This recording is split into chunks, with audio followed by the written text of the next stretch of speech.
Well, hello and welcome, or maybe even welcome back to another episode of Morris LC Rescue. This week, Mother Nature interferes, chaos reigns supreme, and we do get a little bit of sunshine, so it's not all bad. As I'm recording this, I am still actually working flat out to finish this week's episode, so I am running a little bit behind. May not make my usual deadline, but we'll see what happens. Anyway, we won't waste any more daylight. Come on, let's get into it and see if we can get this truck back on the road.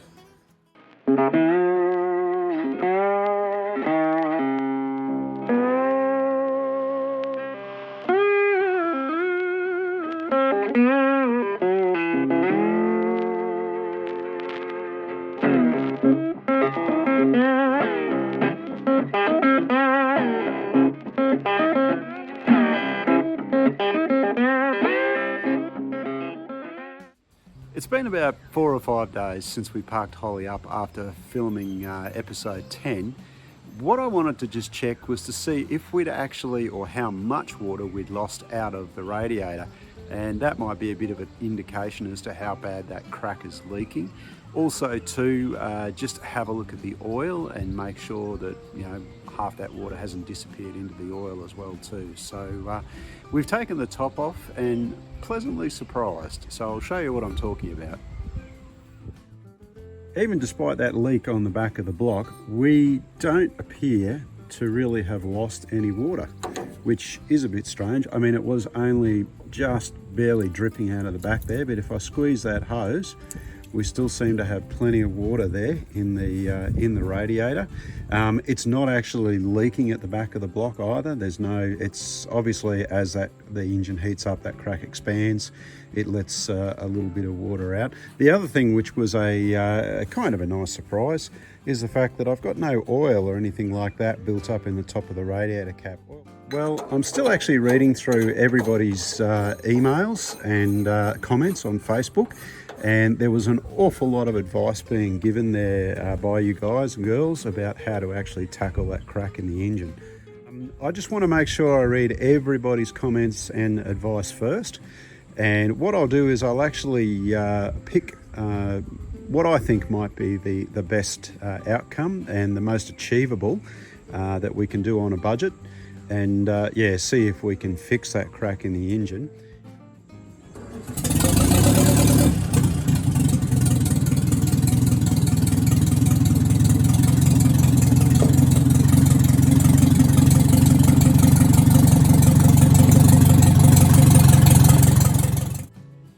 Well, right on cue, here comes the rain. I'll tell you what, it's one of the most enjoyable experiences working on these old trucks when 4 or 5 days later you can just jump in and the truck just starts. Holly wants to run. I'm really convinced that she's decided now that she's taking that second chance and she's going for it. And it really is a testament to the engineering of times gone by. So I think we'll make a start on this gearbox now, if the rain lets us, and see where that takes us. I know some of you will likely say, gee whiz, he's made a lot of work for himself there, but I still don't want to pull this engine completely out at this stage. There is a little bit of method in the madness. What I've done, I've taken the 2 bolts out. I've basically just put a jack under the motor to support the weight of the engine. We'll take these bolts out around the gearbox now. I've also removed the starter motor. But yeah, we're just getting to a point where we can ease this gearbox back off. I didn't worry about showing you the tail shaft being removed or any of that because you've seen it all before, right?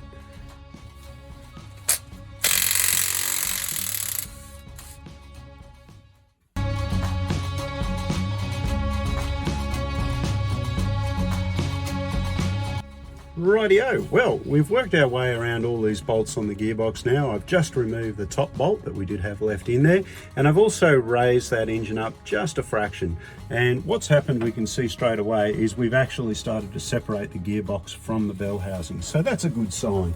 Now these little gearboxes, they're probably heavier than you might think, but not as heavy as you'd imagine. So what we're going to do, we'll straddle the chassis now that the floor's out here. And yeah, we can basically lift that gearbox backwards and up and pretty much just lift it straight out of the truck.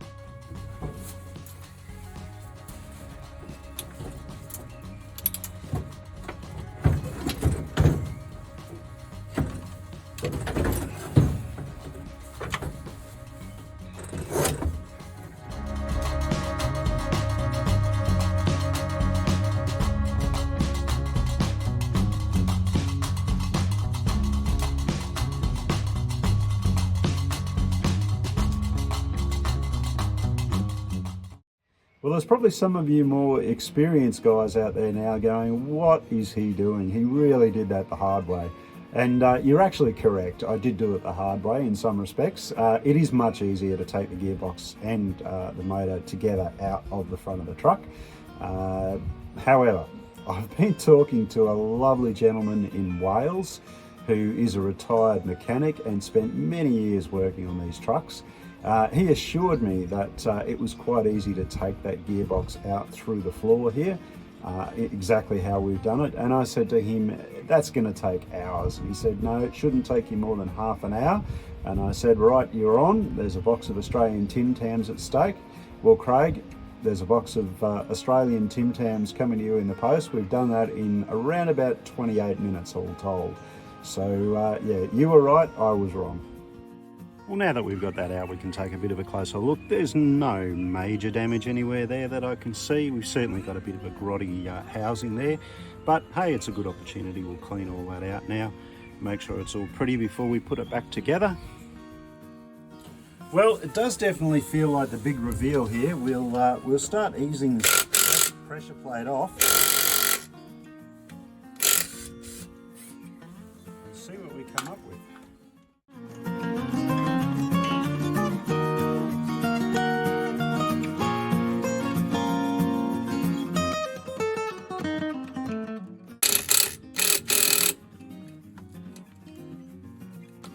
And of course, there's always one nut with a rounded head, isn't there? Brilliant. Just brilliant. Rightio, guys and girls, well, here's the scoop. That's our flywheel, and there's no clutch on it, but it is pretty manky looking. We've got a lot of rust. There's obviously been moisture in there, which, yeah, to be expected. I guess it's been parked for a while. However, here is the primary offender. So we have a clutch which is absolutely bonded to the pressure plate, it seems. The clutch itself was actually in really good nick. It doesn't look all that old. But look, what we'll do, we'll whip this into the shed and we'll just gently see if we can ease this clutch plate off. I've got our clutch plate here. I'm just going to give it a very gentle tap. I've got a little nylon drift here, a nylon hammer. And we'll just tap around that plate and just see when it breaks free. You can get a tap in the center. Man, that's stuck.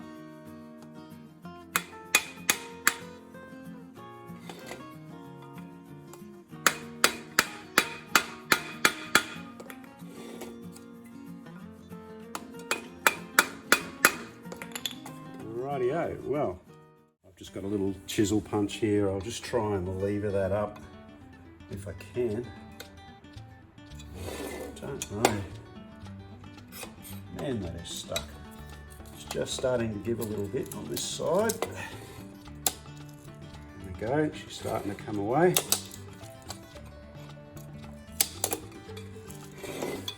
Let's work our way around.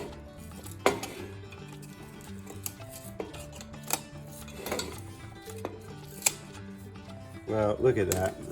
That is just, yeah. There is no way knowing that that was going to come free with all our rocking and rolling. It was definitely wishful thinking on our part to think that we'd be able to shake that free. You can see where that material's just been ripped out of there as I've levered it off.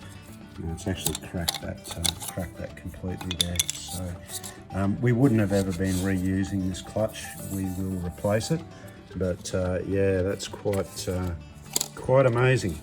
Well, there you go. You can't say that we didn't give it a fair old try. We're just about to remove this fuel tank on Holly. It is pretty darn rusty inside, so I don't know if we will be able to recover it.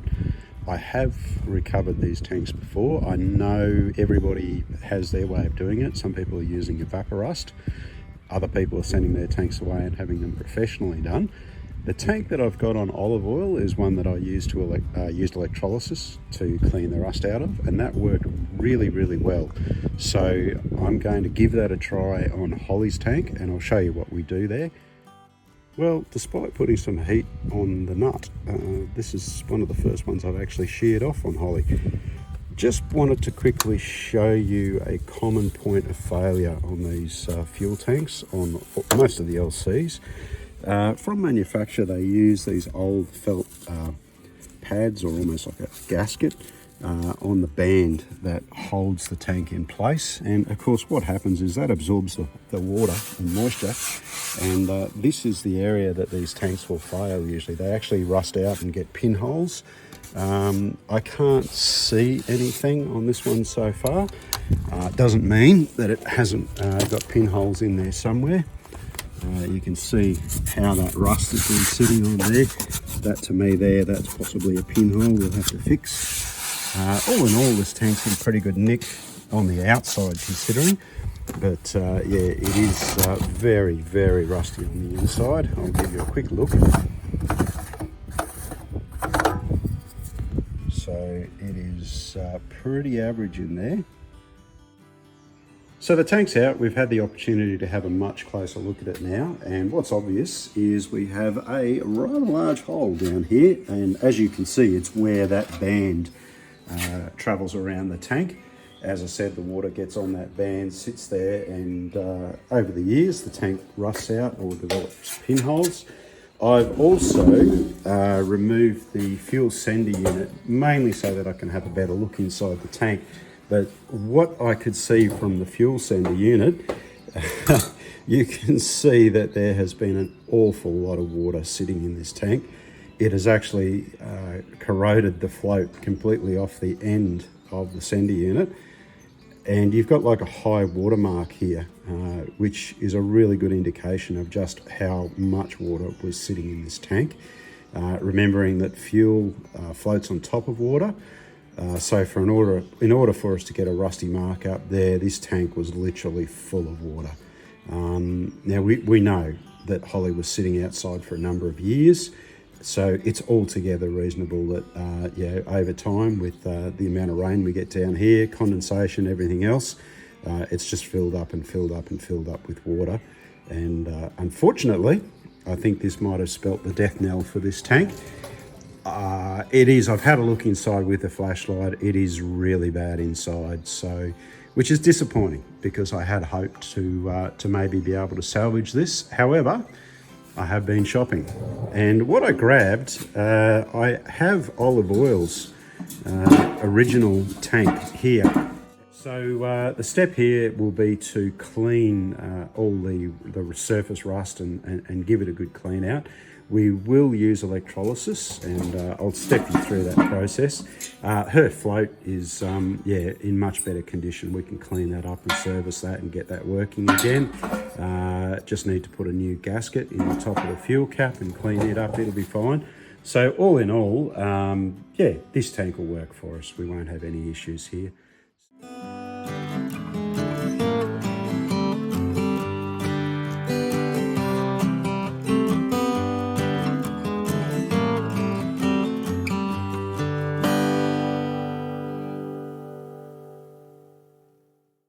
I just want to touch on this one, guys and girls, very briefly, because I've actually had a question from one of the viewers about this. They'd inherited an old LC3, and you know, like myself, going through all the different components of the truck and trying to work out what goes where and get it running again. One of the things they were struggling with was the leak in the top of the radiator cap. Now, what somebody had done was they'd actually fitted a fuel cap to the top of the radiator. So when that radiator pressurizes, you're going to get water coming out of the top of your cap.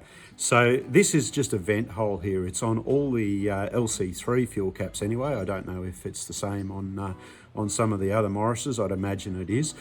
You've got a little a vent inside here, and yeah, that just allows that tank to breathe and to release any pressure that might build up in there. The opposite is the case with the radiator cap, where there's no little pinhole in the top there and no vent on the inside of the cap. Obviously, being a radiator, we actually want it to pressurize and yeah, not to leak water out of the top of the cap. this is probably likely to strike up some controversy because there's a zillion different ways of cleaning fuel tanks, and some of them probably way better than others.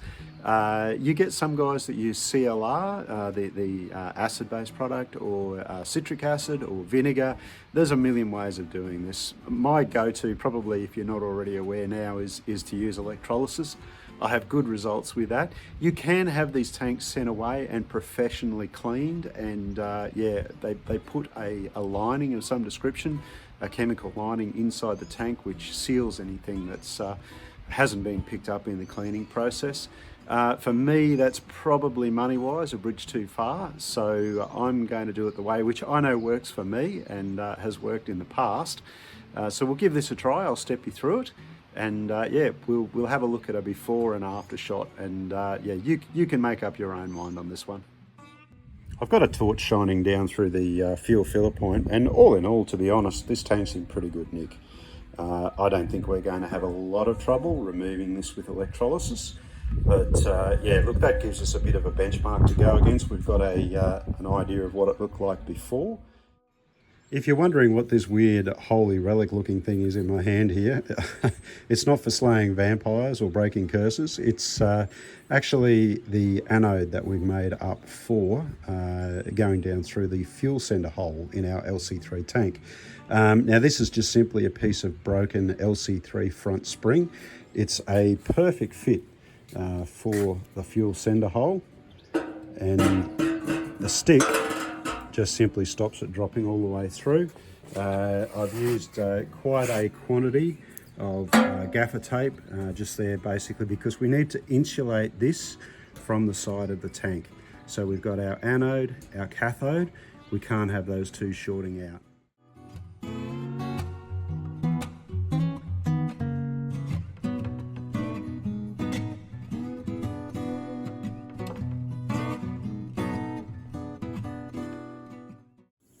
Just a quick recap for those of you who may not have seen me do this on the channel before. What we've got here is a DC welder. So this is my little DC caddy welder, and I've got it set to 60 amps there at the moment. And our anode, or sacrificial anode in here, is always going to be positive. So we have the positive terminal of the welder hooked up to that. Our negative terminal on the welder is hooked up to the tank, and what's happening is the electrons are passing from negative through to positive, and they're carrying that oxidized material with it. It will not carry any of the actual metal away. It's only carrying away oxidized material, which is why this works so well for this process.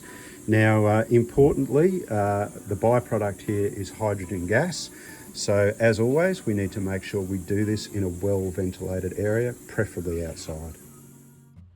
Well, it's probably safe to say Mother Nature has done an absolute backflip this afternoon. We started out the day with some pretty wet weather and showers, and yeah, it is just turning into the most beautiful, beautiful spring afternoon here in Tassie.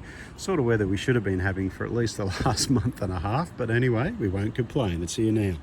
I haven't been sitting on my hands. I didn't want to bore you with all the details. I've just been cleaning up this gearbox, also given the pressure plate a good clean as well, and the flywheel in Holly. The main thing that stands out is we're missing this spring. There should be 3 springs around here, and yeah, basically I would say this has come adrift at some point.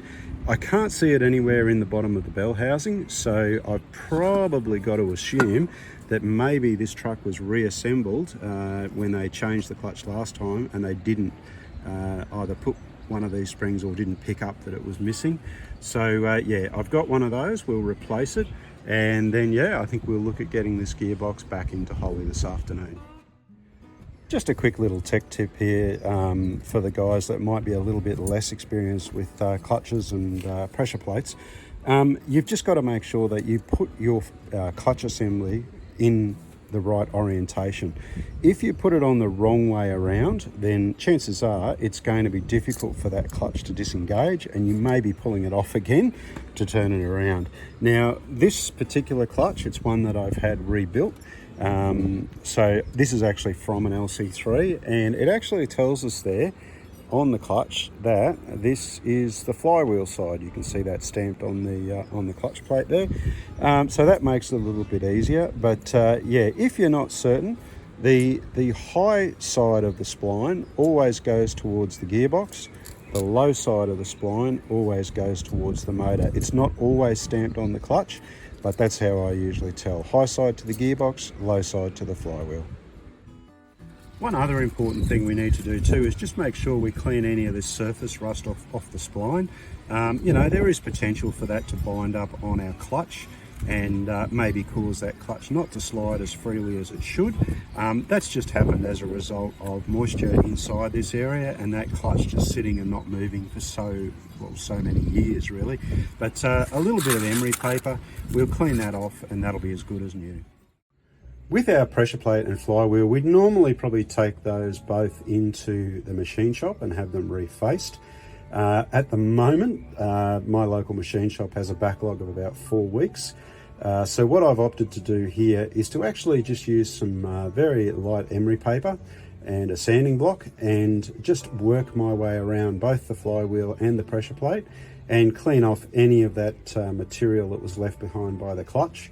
And yeah, just any rust that was appearing on those surfaces. So while it's not perfect, it will be good enough to get this clutch to operate properly for us. And as I say, in a perfect world, if I had time on my side, then I definitely would be taking it and getting it machined.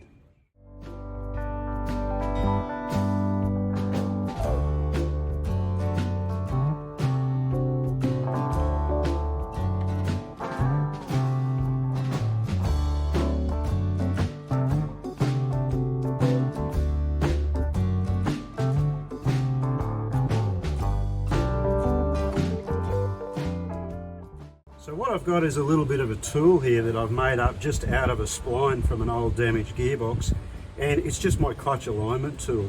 I put a little bit of grease on the end of it, simply so that we get some grease into that bush in the center of the flywheel, and then I use the spline on that old gearbox shaft to align our clutch. Exactly the same as the sort of tools that you get in a modern day clutch kit, but yeah, obviously we can't race out and buy one of those, so keep your eyes out for an old gearbox shaft that you can use as a clutch alignment tool. Works a treat every time.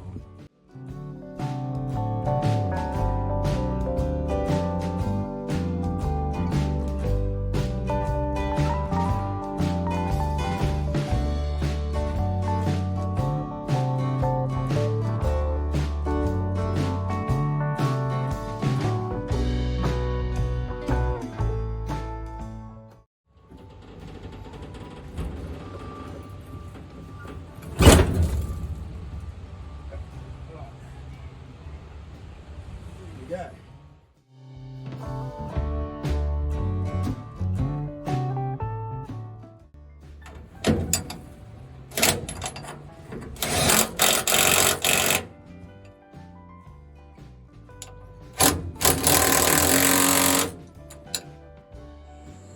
I ended up getting sidetracked on a couple of other jobs yesterday, so I ended up shutting the electrolysis down on this tank, but I've come back this morning and got everything going again. I just wanted to show you the reaction that's happening inside the tank.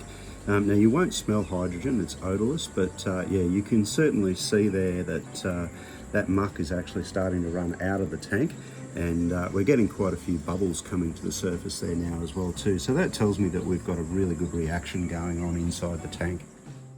It was okay when we first started out having the tank on the roof, but I feel like we have moved on a little bit from that.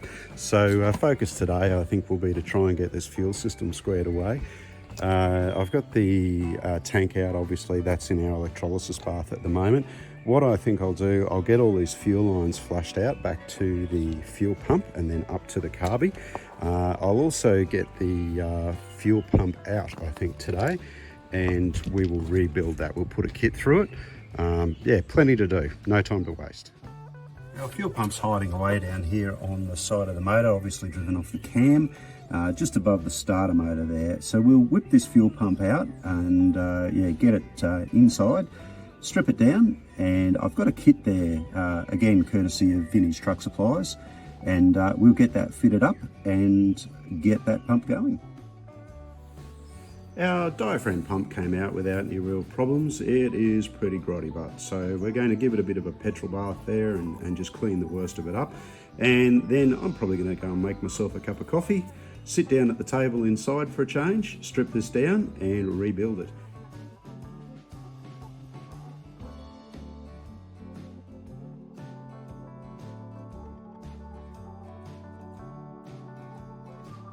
Well, all in all, a good call to pull this pump out, and really, given the age of it, you wouldn't not take it out and have a good look at it at least. What I found straight away, this is a weep hole that sits at the base of the pump underneath the diaphragm. The pump itself is actually still trying to pump fuel, so if you operate that manually, it will try and move through fuel through the system. However, we've got a ton of fuel pouring out this weep hole here, so that's a very, very clear indication that we have a split or a cut or a crack or something in that diaphragm that's allowing fuel to bypass into the bottom of the pump here and leak out the bottom.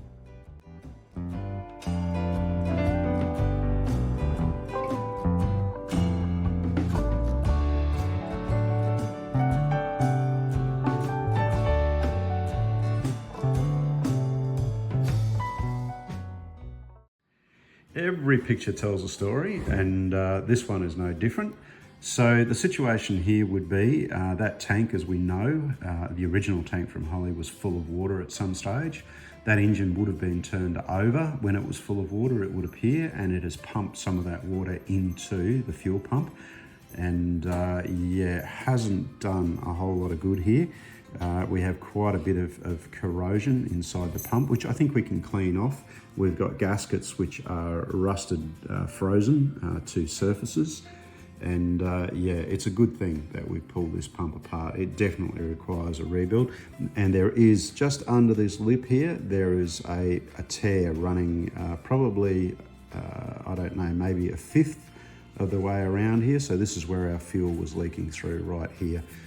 A little bit hard to see there, but yeah, significant enough to allow fuel to leak through. So yeah, all in all, good call to tear this pump down.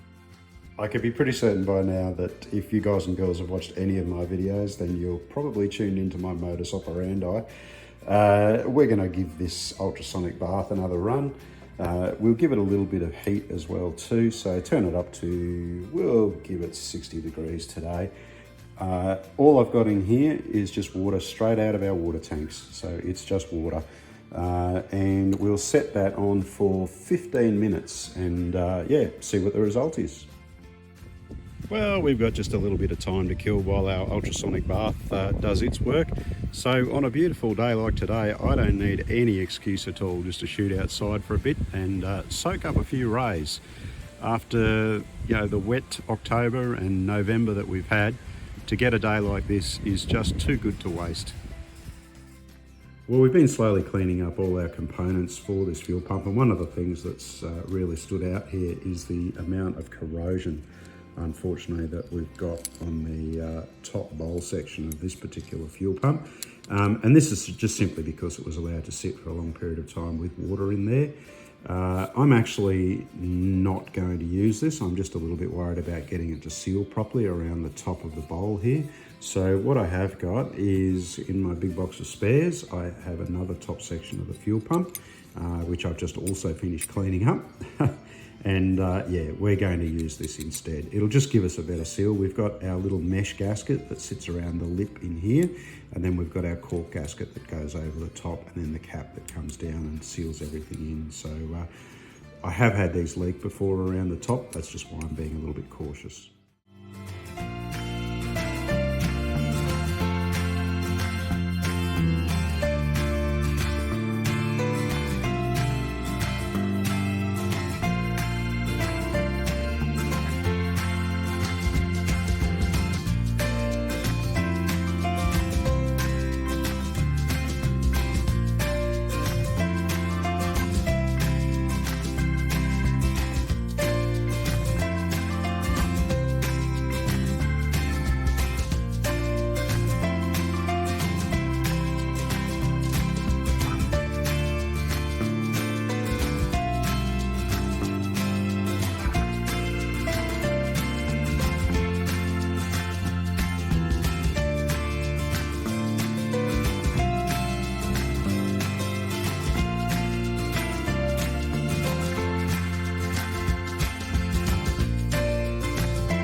That pump's gone back together quite easily, and yeah, I'm really happy with it. It's certainly a lot cleaner, and it's going to perform a lot better than what we started with. There is one little trick I want to tell you about, and this is something that Brad Dunn from Vintage Truck Supplies has actually already posted a video on.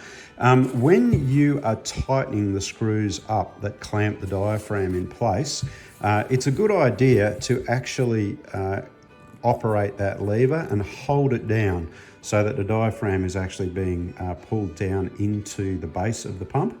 And if you can hold it down and then work your way around and tighten those screws up, and you'll actually improve the outcome for the diaphragm. So just a really simple little trick there, but yeah, I only found out about it myself through that video of Brad's.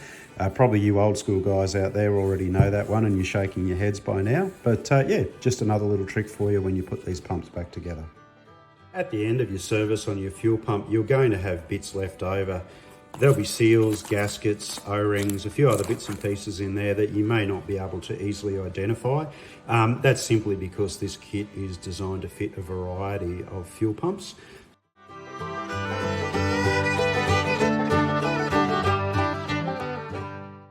Taken the top off the fuel sender unit, and of course in the process of cleaning this all up, what do you think I've managed to do? So mad at myself. I've managed to actually break this little, there should be some thread coming out the end here, where we put our other little nut and washer on to hold our terminal on there with our wire.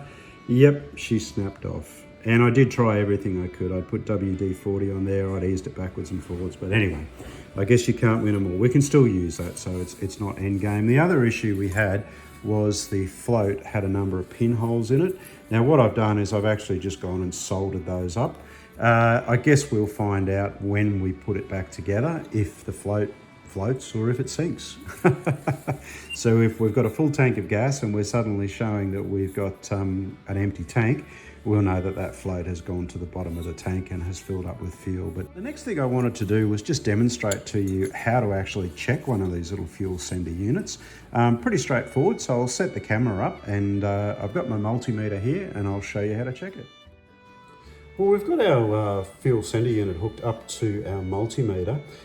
All these are is just a variable resistor. So on the tag here coming out of a fuel sender unit, you'll have a wire running back to your fuel gauge. Now that will be on the earth side of that fuel gauge. On the other side of your fuel gauge will be your 12 volts from your ignition source. Now all we're doing is we're just varying the resistance to earth, and that variation is caused by two little fingers on the coil inside the sender unit there, moving up and down as that float rises and falls in the tank. So if the tank was completely full, we see a maximum resistance of around about 90 ohms. It's registering 92.2 there, so we'll call it 90 ohms for argument's sake.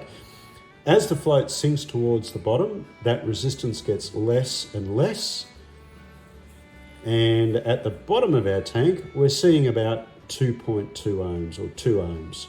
Now this is normal for an LC3. This is exactly what we should be seeing, and yeah, that all appears to be working okay. So yeah, just a very simple check you can do with your multimeter just to confirm that it is actually working.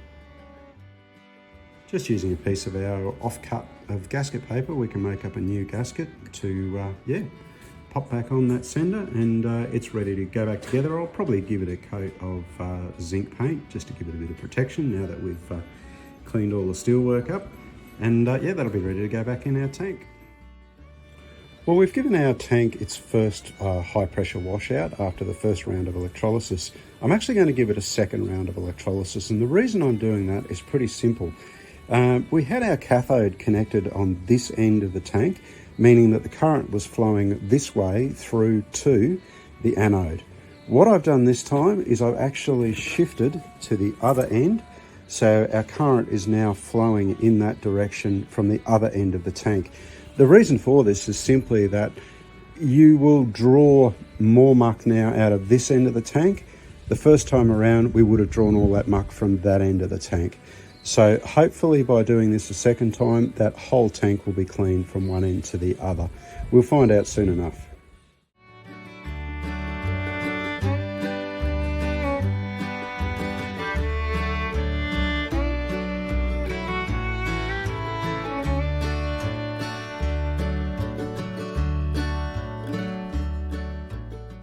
I've pulled the fuel line from out of the chassis now. This is actually our pickup that belongs in the tank. Then we've got our line running through to our first join on the inside of the chassis. That line should then technically run through towards the front of the truck and connect into our fuel pump. Some rather interesting home mechanics here. I've got a brake line, a braided brake line that's been used to join this together. I'm wondering maybe if at some stage there might have been a filter in there. We are going to have to make some changes there. We can't leave that like that. So we then travel up to the inlet side of our fuel pump and then around and out and up to our carby. So yeah, we've got a bit of cleaning up work here to do. I want to flush these lines out, and yeah, we'll just have to work out what we're going to do there. So our fuel pump's back in now, went in fairly easily. The bolt closest to the front of the motor on the fuel pump can be a bit of a demon to get back in and out, of course, but easiest thing to do is remove that breather pipe beside it there, and that'll give you the room to do what you need to do. The only other thing to remember with this is to make sure, and it sounds silly, but make sure that you get the arm on the pump on top of the cam lobe. It is possible to jam, depending on the position of that lobe when you insert the pump, it is possible to get that lobe underneath the cam, and if you do that, of course, the pump's not going to work. So yeah, definitely something just to check as you're reassembling. I've cleaned up our copper line that runs from the outlet side of the pump up to the carby. And the reason I've done that is not because I like shiny things. I've done it because I want to give it a good look over and make sure I've got no cracks or damage which might cause a fuel leak. In this case, everything's looking pretty good. So we'll go ahead and reinstall this. We are going to have to do a little bit of bending work. It was pretty badly bent out of shape. So we'll just work it in as we go and yeah, hopefully end up at the carby.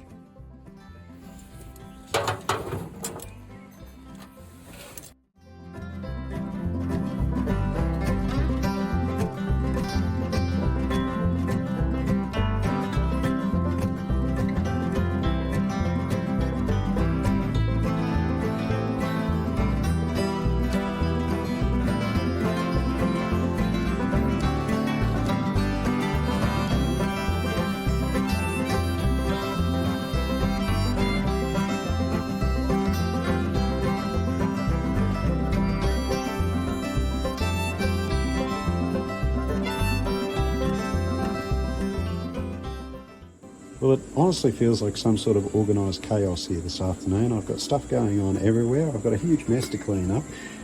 This is the second go on our tank, and as you can see, we are still pulling lots of garbage out of this tank. We have our electrode running at the other end there this time, so we're pulling a lot more stuff from the other end of the tank. Yeah, so that's what's going on there. We're going to let that run for about another hour, and if we come across to here, I've got my brackets here for the tank, which I've just been straightening and cleaning up. So they'll be due to go in the bath tomorrow, which I've got here. In the bath, and I've only got one power supply, I've actually found a rusty old air cleaner for an LC3. So I'm hoping that with a bit of electrolysis, I can clean this up and we might have a working air cleaner for Holly. So that can go back in there for tonight. And if we come over here, I've just got mess everywhere. It looks like a disaster site at the moment. But what I've been doing over in this corner is I've actually run a fuel line and I've put an inline fuel filter, so between the tank and the pump. And I've now got that plumbed all the way up and going to our fuel pump up on the motor. So lots going on. As I say, tremendous mess to clean up, and I've got animals to feed. So it's just about knock-off time, and we'll have to pick this up tomorrow.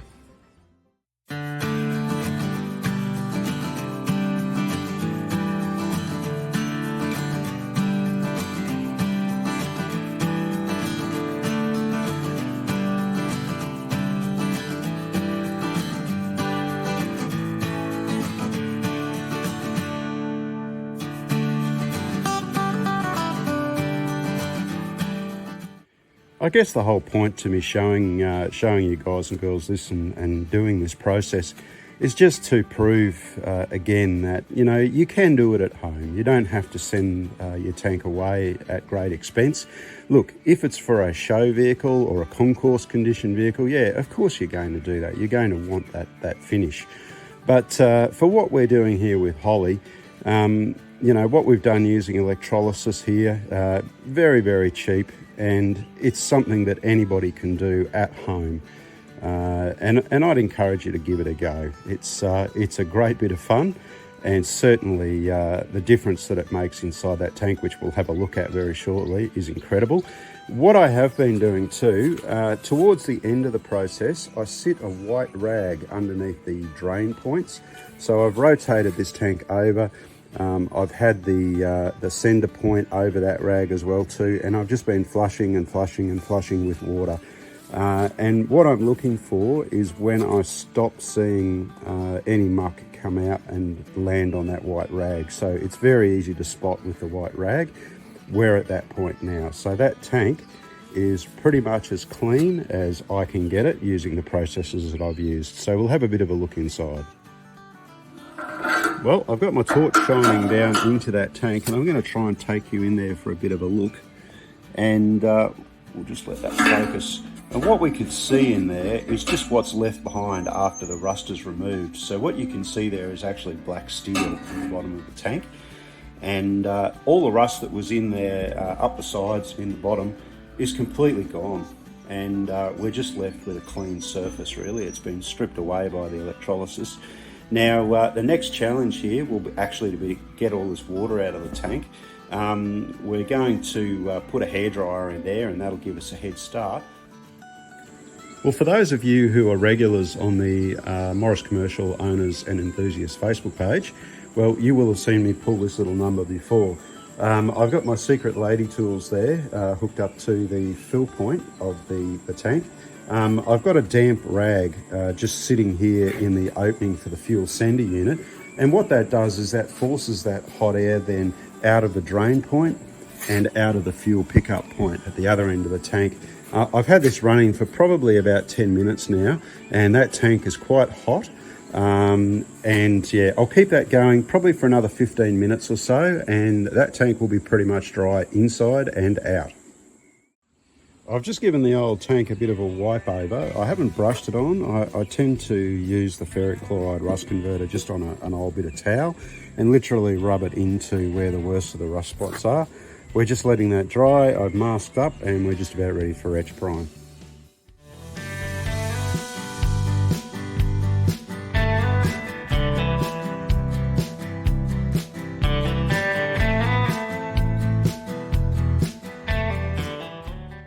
Okay, so I think you've guessed by now I'm not the world's best spray painter.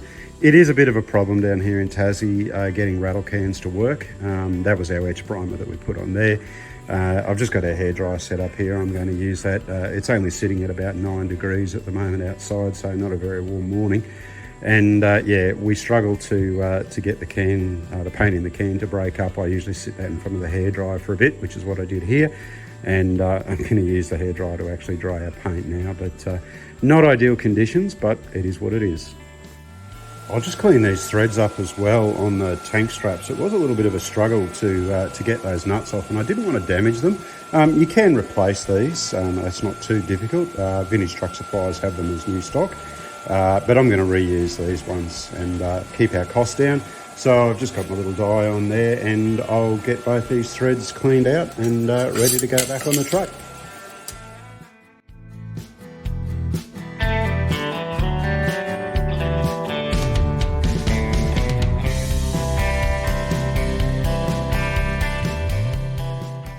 It's actually always time well spent when you clean up old threads, because you know that come reassembly, it's not going to give you any trouble, and you're not going to risk damaging or snapping any of the bolts. So I've just got a couple of recycled nuts here, and now these should go on as easy as pie. Look at that. So saves an awful lot of frustration just for the sake of 5 minutes work of just cleaning those old threads up. A lot of value in thread cleaning. Well, we've cleaned up our bolts here for our tank straps, but we also need to replace the lining on those straps. So what I've got here is just, I've got an old rubber floor mat out of the workshop, which I've been hanging on to because I thought, well, it's no good as a mat anymore, but I might be able to use it for something else. And sure enough, 1 ruler width wide and 1 metre long, and times 2, and I've got my straps for the tank. Now, you can buy these brand new through Vintage Truck Supplies, and certainly in the case of olive oil, that's what I've done. But for Holly, again, we're doing this on a budget, so it's DIY rubber tank straps. I've gone digging and found the rustiest, mankiest looking air cleaner I can find. I've already given it 1 lap in the electrolysis bath, so I've stripped away much of the surface rust that was on there. I'm just working on getting this wing nut off. I'm probably going to have to use a bit of heat. Really not sure what I'm going to find in here, but it's probably not going to be good. We'll find out. If it's salvageable, it is. I like all this rust. It's sort of in keeping with Holly's whole persona.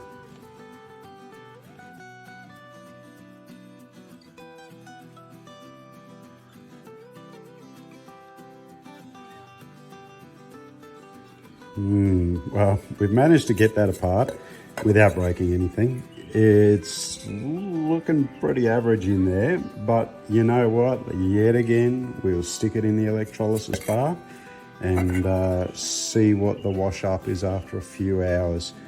Might not be recoverable. I don't know yet. We'll just have to play it by ear and see how it all turns out. We've just got a couple of pinholes here in the top of Holly's air cleaner that we're going to braze up. Shouldn't be too hard to fix, and yeah, she'll be as good as new. Just rust again, you know, pretty normal for down here.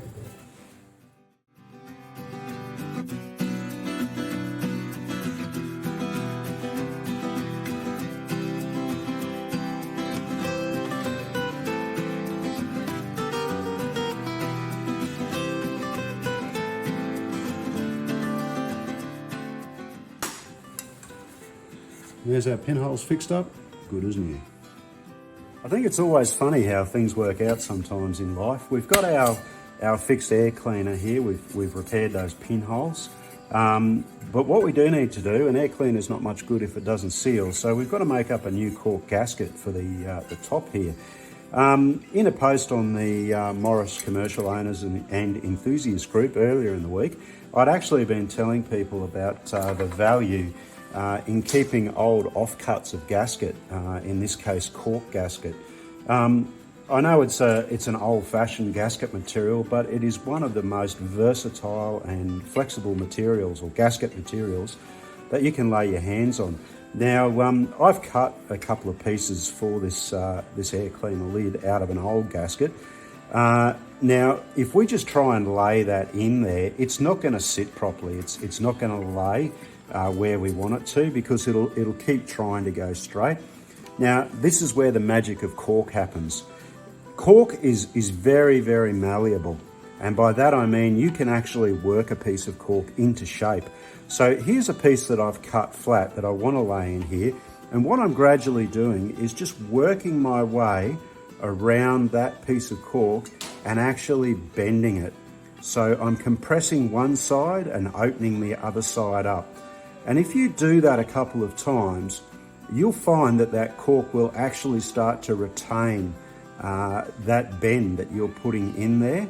And what you're going to end up with is part of a gasket here. Anyway, I'm going to have to use 2 pieces to make it go all the way around this air cleaner lid. But if we just keep working around that a couple of times, we'll find we end up with a piece of cork that is quite circular and is going to lay in the top of that air cleaner really nicely. We just need to cut a little piece out here. What I'll do is I'll run some JB gasket just around the inside there, just to hold it in place. And then I'll go to where I've got a good air cleaner, put this on, clamp it, and just let that gasket goo go off, just so that it retains its shape. But then when we go to use it, we've got an air cleaner that seals.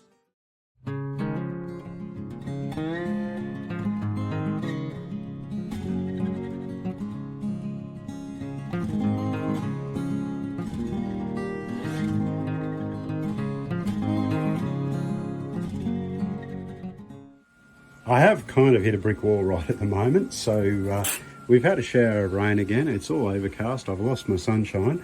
I've got parts drying here with paint. I'm waiting for an air cleaner to finish the electrolysis process. And I'm trying to get a fuel tank dry in here using secret lady tools. So I think it might be time to actually go and do a bit of editing. Otherwise there isn't going to be a video this week the way I'm going. It has been a frantic week. If you can't wait to try your electrolysis out and you don't want to go to the supermarket and buy a cheap bag of washing soda or sodium carbonate, you can actually use good old powdered laundry detergent. The base for most of these powdered detergents is sodium carbonate.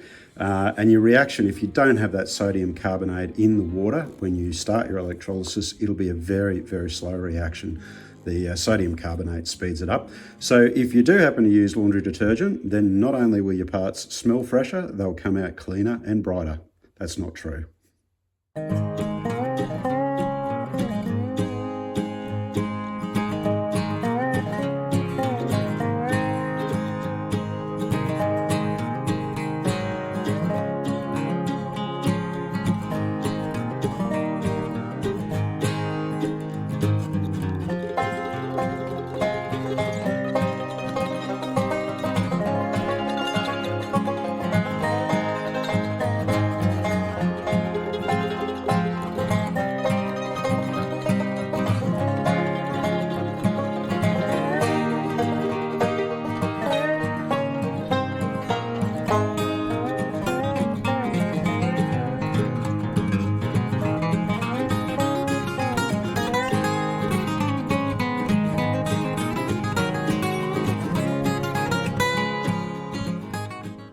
Well, ain't she just something else? I reckon this is the flashiest part on the whole truck now, and I did remember to put the right cap on the fuel tank, so that's a win.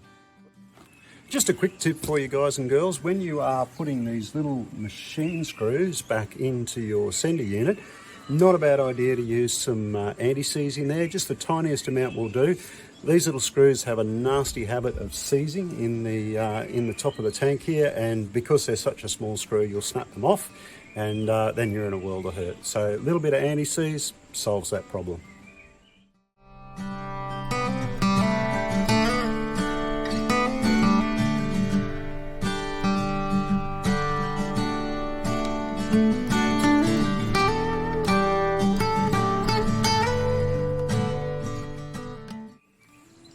So the last thing I'm going to do here, just before I throw some fuel in, is actually put some two-stroke oil in.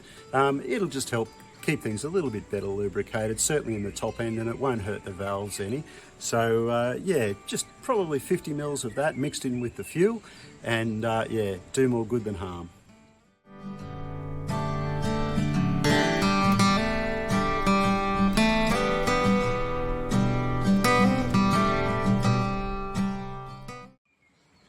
Well, there is one little takeaway that you need to remember when you have rebuilt one of these pumps and you've replaced the diaphragm.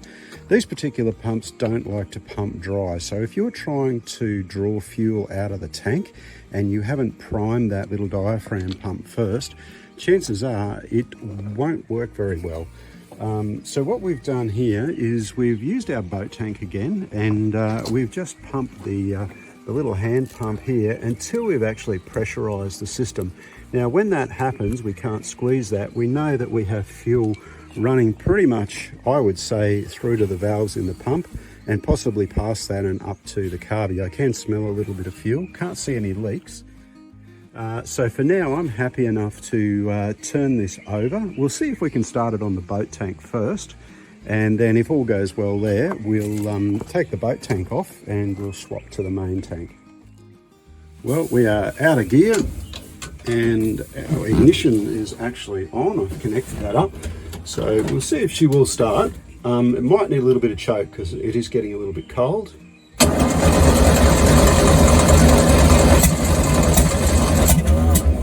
She's trying. I'm just going to give her a little bit of choke.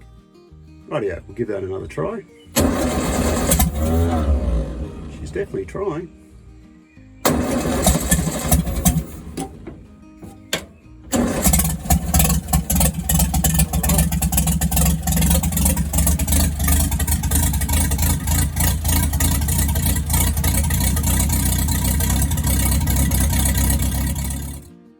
Well, she's running Richard's Blazers there, but that is just because we've got that choke on. So that was running off the boat tank. That means that our pump is working. So that's definitely a big win. Well, that's running like an absolute champion on the boat tank. So what I've done is I've gone ahead, disconnected the boat tank, and I've just reconnected Holly's main fuel tank. And yeah, we'll just check that filter and make sure that it's filling again when we run the truck. But I am pretty happy, I've got to tell you. And we are close, guys and girls. We are very close here. As I can see that pumping. The fuel looks a little bit blue because we have got that two-stroke oil in there. But wow, what a result. I am so happy about this. So yeah, look, we'll shut her down, tighten up a few nuts and bolts, and yeah, I think she's ready for a drive. Well, how amazing is that, guys and girls? A lot of hard graft going in this week. And I have been a bit naughty too. I've kept you in suspense over that clutch. So really there's only one thing left to do here, and that is take Holly for a drive on her own tank. First time in a long time. So yeah, let's start her up and get those wheels turning.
Well, she's smoking like an old two-stroke mower with all that oil in the fuel.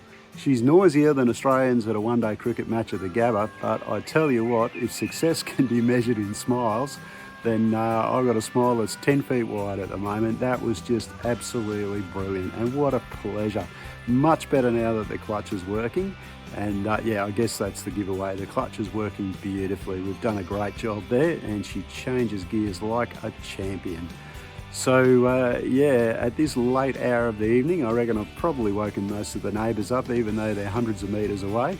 We're going to leave it there, and we're going to call that one big success. So from me to you, safe travels, happy restorations, and bye for now.